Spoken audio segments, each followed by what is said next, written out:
وہ اس قدر شرمیلا تھا کہ اپنے دوستوں کو ملنے سے گھبراتا تھا۔ اس کے باوجود وہ اپنے دور کا بہترین مقرر بن گیا۔ دنیا میں ایسے بہت کم لوگ ہیں جو اس قدر مشہور ہوں کہ ان کے نام کی جگہ اکثر ان کے نام کے ابتدائی حروف استعمال کیے جائیں۔ ان میں سے آئرلینڈ کا ایک باشندہ تھا، اس کے نام کے ابتدائی حرف GBS ہیں۔ میرے خیال میں وہ اپنے وقت کا سب سے نامور ادیب تھا۔ اس کی ناقابل اعتبار زندگی کی کہانی پر ایک ایسی کتاب لکھی گئی ہے جس کا عنوان بھی اس کا نام نہیں، فقط سر ورق پر 3 حروف درج ہیں، GBS، جارج برنارڈ شاہ۔ شاہ کی زندگی عجیب تضادات سے بھری ہوئی تھی۔ مثلاً اس نے فقط 5 برس اسکول میں تعلیم پائی، لیکن رسمی تعلیم کی کمی کے باوجود اسے اپنے دور کا عظیم ترین ادیب تسلیم کیا گیا، اور اسے زندگی میں وہ اعزاز حاصل ہوا جو ایک ادیب کے لیے زندگی کا سب سے بڑا اعزاز ہوتا ہے، یعنی اس نے ادب میں نوبل پرائز حاصل کیا۔ یہ انعام 7,000 پاؤنڈ پر مشتمل ہوتا ہے، لیکن جارج برنارڈ شاہ نے محسوس کیا کہ نہ اسے اعزاز اور نہ ہی روپے کی ضرورت ہے، لہٰذا اس نے روپے قبول کرنے سے انکار کر دیا۔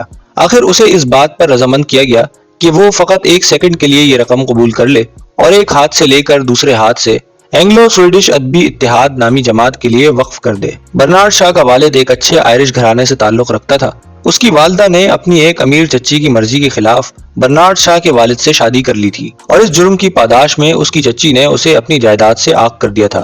کنبے کی مالی حالت اس قدر پتلی ہو گئی کہ برنارڈ شاہ کو 15 برس کی عمر میں پیٹ پالنے کے لیے مجبوراً کام کرنا پڑا۔ ملازمت کا پہلا برس وہ 1 پاؤنڈ ماہوار سے بھی کم تنخواہ پر کام کرتا رہا۔ پھر 16 برس سے 20 برس کی عمر تک وہ ایک ذمہ دار خزانچی کی حیثیت سے فرائض منصبی ادا کرتا رہا۔ اس کی ہفتہ وار تنخواہ 35 شیلنگ تھی، لیکن اسے دفتری کام سے نفرت تھی۔ اس کی وجہ یہ تھی کہ اس کی تربیت ایک ایسے گھرانے میں ہوئی تھی جہاں علم و فن اور ادب و موسیقی کی شمعیں روشن تھیں۔ 7 برس کی عمر میں برنارڈ شاہ نے شیکسپیئر، بنیان، الف لیلا اور بائبل کا مطالعہ مکمل کر لیا۔ جب وہ 12 برس کا تھا تو بائرن، ڈکنز، ڈوما اور شیلے اس کی نظروں سے گزر چکے تھے۔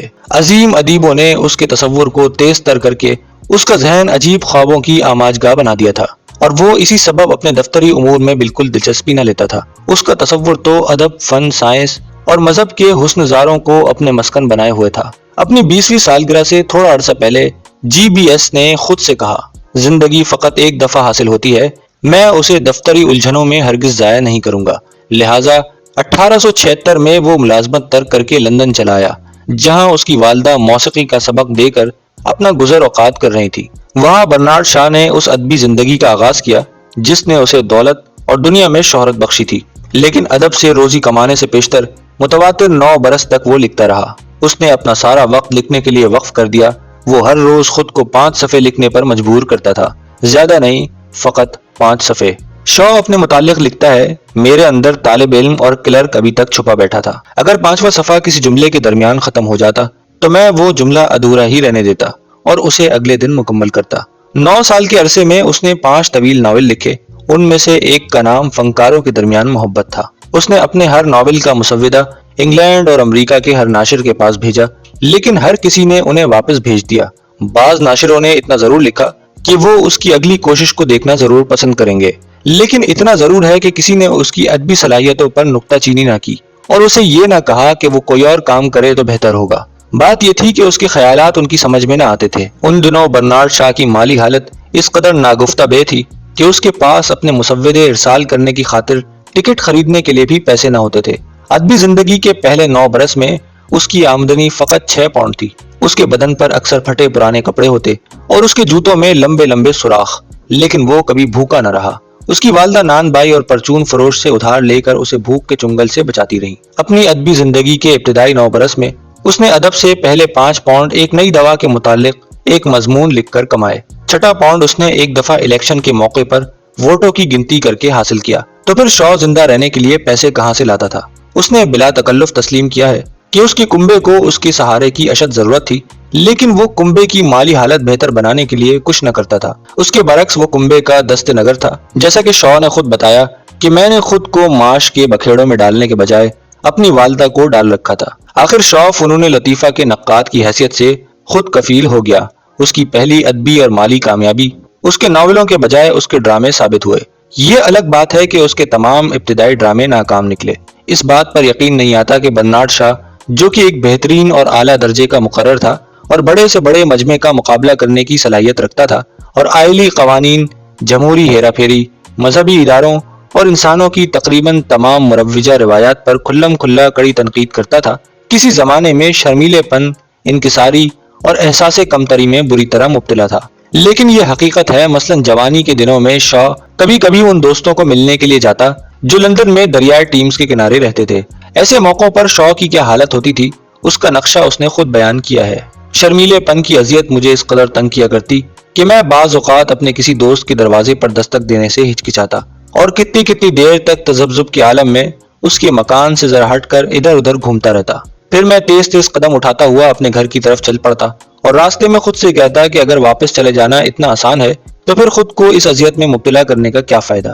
بہت کم لوگ جوانی میں مجھ سے زیادہ بزدل یا دوسرے الفاظ میں شرمیلے ہوں گے۔ آخر اس نے اپنے شرمیلے پن اور انکساری پر قابو پانے کی ایک راہ نکالی اور وہ فن تقریر کی ایک کلاس میں داخل ہو گیا۔ پہل چند دفعہ اس نے اس اعتماد کے ساتھ تقریر کی کہ چند موقعوں پر اسے مجلس مباحثہ کا صدر بنا دیا گیا۔ اس کے باوجود وہ داخلی طور پر اس قدر گھبرا جاتا کہ ایسے موقعوں پر اس کے لیے اپنی کپکپاتی ہوئی انگلیوں سے کارروائی کے رجسٹر پر دستخط کرنا مشکل ہو جاتا۔ نوٹس کی عدم موجودگی میں اسے یاد نہ رہتا کہ وہ کیا کہنا چاہتا ہے۔ تقریر کرتے وقت اس کی حالت بڑی قابل رحم ہوتی، اس کے باوجود لوگ اس کی باتیں سنتے۔ اپنے شرمیلے پن پر قابو پانے کی اس نے قسم کھا لی۔ لندن میں جہاں کہیں عوامی جلسہ ہوتا وہ وہاں ضرور جاتا اور اگر اسے بولنے کا موقع مل جاتا تو ضرور بولتا۔ پھر ایک شام جب شاہ کی عمر 26 سال کی تھی، اس نے ترقی اور اخلاص کے مصنف ہنری جارج کی تقریر سنی۔ وہ سنگل ٹیکس کے نظریے پر اظہار خیال کر رہا تھا۔ یہ سننے کے بعد شاہ سیاست کی راہ میں چل نکلا اور وہ فوراً زمین کی قومی ملکیت بنانے کے موضوع پر تقریریں کرنے لگا۔ پھر کسی نے اسے بتایا کہ سنگل ٹیکس کے مسئلے پر کوئی شخص اس وقت تک بحث کرنے کے قابل نہیں ہوتا جب تک اس نے کارل مارکس کی کتاب سرمایہ نہ پڑھی ہو۔ اس کتاب کے مطالعے نے اس کی باقی زندگی پر کیا اثر کیا، یہ خود شاہ بتاتا ہے۔ سرمایہ کا مطالعہ میری زندگی میں ایک انقلاب سے کم نہ تھا۔ کارل مارکس میرے لیے ایک انکشاف تھا، اگرچہ اس کی مبہم اقتصادیات بعد میں نے غلط پائی، لیکن اس وقت اس نے میرے سامنے ایک نیا دروازہ کھول دیا۔ اس نے تاریخ اور تہذیب کے حقائق کے بارے میں میری آنکھیں کھول دیں اور ان کے متعلق مجھے ایک تازہ نظریہ عطا کیا۔ مجھے اپنی زندگی کا کوئی مقصد یا کوئی نصب العین دکھائی دینے لگا۔ قصہ مختصر، اس نے مجھے انسان بنا دیا۔ اب برنارڈ شاہ کا لہو لوگوں میں بولنے لگا تھا۔ اس کا شرمیلا پن اور انکساری جاتی رہی تھی۔ شاہ کے ہاتھ میں ایک کتاب آ گئی تھی، بلکہ یہ کہنا زیادہ موزوں ہوگا کہ ایک شاہ ایک کتاب کے سحر میں گرفتار ہو گیا تھا۔ ایک کتاب جس نے اسے جہاد پر تیار کر دیا اور اس کی اپنی ہستی اس کی نظروں سے اوجھل ہو گئی۔ اب اسے اپنے نصب العین کے سوا کوئی چیز عزیز نہ تھی۔ اگلے 12 برس وہ تقریباً ہر رات گلیوں کے نکڑوں پر کھڑا ہو کر عوامی جلسہ گاہوں اور کلیساؤں میں سوشلزم کا پرچار کرتا رہا۔ لوگ اس کا مذاق اڑاتے لیکن وہ ان سے بے نیاز اپنی دھن میں مگن رہا اور ایک دن وہ اپنے وقت کا ایک عظیم مقرر بن گیا۔ آخر ایک مقرر کی حیثیت سے اس کی مانگ اس قدر بڑھ گئی کہ لوگ معاوضے دے دے کر اسے تقریریں کرانے لگے، لیکن ایسے معاوضے وہ اپنے اوپر حرام سمجھتا اور یہ رقوم اپنے نصب العین پر خرچ کرتا۔ 1896 میں برنارڈ شاہ شارلٹ نامی ایک خاتون سے ملا۔ اس وقت شاہ 40 برس کا کنوارا اور شارلٹ 39 برس کی کنواری خاتون تھی۔ شارلٹ کو ورثے میں خاصی دولت ملی تھی۔ شاہ کو ان دنوں امریکہ میں اپنے ایک ڈرامے کی کامیابی پر 20,000 پاؤنڈ ملے تھے۔ شارلٹ معاشرتی زندگی سے تنگ آ چکی تھی اور سوشلزم سے بہت متاثر ہوئی تھی۔ وہ شاہ میں دلچسپی لینے لگی اور اس حقیقت سے اسے آگاہ کر دیا۔ بعد میں وہ شاہ کو خود پسند اور ظالم کہا کرتی تھی۔ 2 برس گزر گئے، اس دوران میں شاہ کو شادی کا کبھی خیال بھی نہ آیا۔ آخر مارچ 1898 میں شارلٹ میونسپل اداروں کے مطالعے کی غرض سے روم چلی گئی۔ جب وہ روم پہنچی تو اسے ایک تار ملا۔ شاہ بڑا سخت بیمار تھا۔ وہ الٹے قدموں لندن واپس لوٹ آئی۔ زیادہ کام کرنے سے شاہ کی حالت خراب ہو گئی تھی۔ جس گندے کمرے میں وہ کام کیا کرتا تھا اس کی حالت دیکھ کر شارلٹ کو سخت صدمہ پہنچا۔ اس کمرے کے متعلق شاہ خود ہی کہا کرتا تھا کہ اسے تو فقط بارود کا ایک فیتہ ہی صاف کر سکتا ہے۔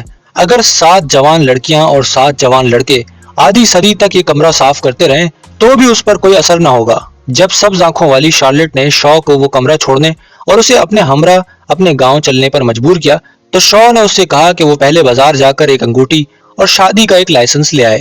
انہوں نے اپنے ازدواجی زندگی کے 45 برس بڑے ہنسی خوشی گزارے۔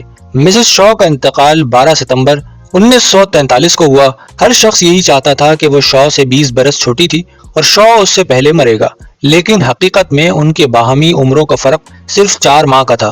اگرچہ شاہ 1856 میں پیدا ہوا تھا، لیکن اس نے 1946 میں اعلان کیا تھا کہ وہ اس قدر مصروف ہے کہ ابھی موت کے بارے میں سوچنے کے لیے اس کے پاس وقت بھی نہیں۔ اس نے کہا تھا کہ میں زندگی کی خاطر دلچسپی لیتا ہوں، وہ میرے نزدیک کوئی مختصر شمع نہیں، میرے لیے یہ ایک شاندار مشعل ہے اور میرے ہاتھ میں ہے۔ اسے آئندہ نسل کے سپرد کرنے سے پہلے میں اسے زیادہ سے زیادہ روشن دیکھنا چاہتا ہوں۔